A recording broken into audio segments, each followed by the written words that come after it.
Hi viewers, welcome to our channel.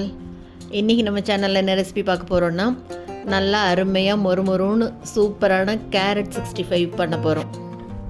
இதை evening time ஸ்நாக்ஸாகவும் சாப்பிட்லாம், இல்லை எந்த சாதத்துக்கு வேணால் கூட சைட் டிஷ்ஷாக சாப்பிட்லாம். அட்டகாசமாக இருக்கும். கேரட்டில் பண்ணதுன்னே தெரியாது, அவ்வளோ நல்லா இருக்குங்க. சூப்பரான இந்த ரெசிபி எப்படி பண்ணுறதுன்னு பார்க்குறதுக்கு முன்னால் நம்ம சேனல் இன்னும் சப்ஸ்கிரைப் பண்ணலைன்னா கண்டிப்பாக சப்ஸ்கிரைப் பண்ணிடுங்க. கூடவே பக்கத்தில் இருக்கிற பெல் பட்டனையும் தட்டி விடுங்க. ஸோ நான் போடுற வீடியோ எதுவுமே உடனுக்குடனே நோட்டிஃபிகேஷனாக வந்துடும். வாங்க இந்த கேரட் 65 எப்படி பண்ணுறதுன்னு பார்க்கலாம். இதுக்கு இன்றைக்கி ஒரு 1/4 கிலோ அளவு கேரட் எடுத்துகிட்டு நல்லா வாஷ் பண்ணிவிட்டு பாருங்கள், தோலெல்லாம் சீவி இந்த மாதிரி கட் பண்ணி எடுத்து வச்சுருக்கேன். சன்னமாக நீட்டமாக கட் பண்ணி எடுத்துக்கலாம். இப்போ இதை எல்லாத்தையும் வேற ஒரு பாத்திரத்துக்கு மாற்றிட்டு இது கூட 2 டேபிள் ஸ்பூன் அளவு அரிசி மாவு சேர்த்துட்டு அது கூடவே 2 டேபிள் ஸ்பூன் அளவு சோள மாவு சேர்த்துக்கிறேன். Cornflour 2 table spoon. 2 மாவையும் சேர்த்துட்டு நல்லா ஒரு தடவை கேரட்டோட ஃபுல்லாக கலந்து விட்டுடலாம். இப்போ இது கூட மசாலாலாம் சேர்த்துக்கலாம். 1/4 டீஸ்பூன் அளவு மஞ்சள் தூள் சேர்த்துட்டு 1/2 டீஸ்பூன் அளவுக்கு மிளகாய் தூள் சேர்த்துக்கிறேன். நீங்கள் காரத்துக்கு தகுந்த மாதிரி பார்த்து சேர்த்துக்கோங்க. 1/2 டீஸ்பூன் மிளகாய் தூள் சேர்த்துட்டு 1/2 டீஸ்பூன் அளவு கரம் மசாலா சேர்த்துக்கிறேன். கூடவே இதுக்கு தேவையான அளவு உப்பு சேர்த்துட்டு கொஞ்சமாக துருவின இஞ்சி சேர்த்துக்கிறேன். இஞ்சி பூண்டு பேஸ்ட்டு சேர்த்துறதுனாலும் சேர்த்துக்கலாம். இப்போ இது எல்லாத்தையும் மறுபடியும் நல்லா கலந்து விட்டுக்கலாம். உப்பு காரம் ஃபுல்லாக எல்லா பக்கம் கலந்து வர்ற மாதிரி கலந்து விட்டுட்டு கொஞ்சமாக இப்போ தண்ணியை லேசாக தெளித்து அப்படியே பிசைஞ்சுக்கணும். தண்ணி அப்படி லேசாக தெளித்து விட்டால் போதும்.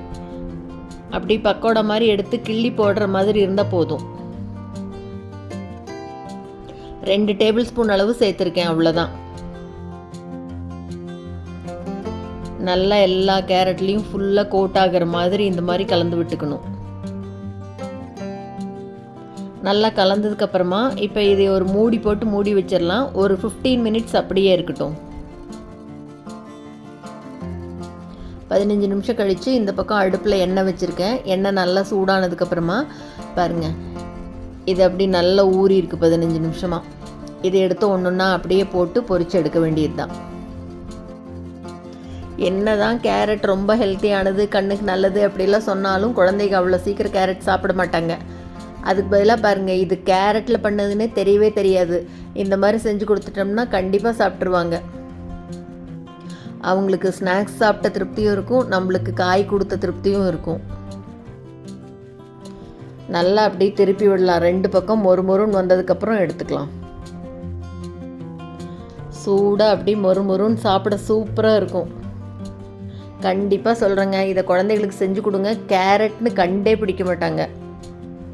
கண்டிப்பாக சொல்கிறேன் பாருங்கள், இதை குழந்தைகளுக்கு செஞ்சு கொடுத்தீங்கன்னா கேரட்னு நம்பவே மாட்டாங்க. அவங்களே மறுபடியும் செஞ்சு கொடுக்க சொல்லி கேட்பாங்க. அந்த டேஸ்ட்டில் சூப்பராக இருக்கும். அவ்வளோதாங்க, கொஞ்சம் கொஞ்சமாக போட்டு அப்படியே பொரிச்சு எடுக்க வேண்டியது தான்.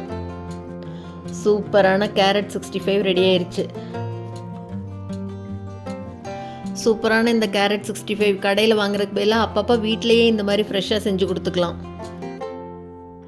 பார்க்கவே எவ்வளோ அட்டகாசமாக இருக்குது பாருங்கள். சூப்பரான இந்த வீடியோ உங்களுக்கு பிடிச்சிருந்ததுன்னா லைக் பண்ணுங்கள், ஷேர் பண்ணுங்கள், கமெண்ட் பண்ணுங்கள். மறக்காமல் நம்ம சேனலை சப்ஸ்கிரைப் பண்ணுங்கள். கூடவே பக்கத்தில் இருக்கிற பெல் பட்டனையும் தட்டி விடுங்க. ஸோ நான் போடுற வீடியோ எதுவுமே மிஸ் பண்ணாமல் பார்க்கலாம். தேங்க்ஸ் ஃபார் வாட்சிங்.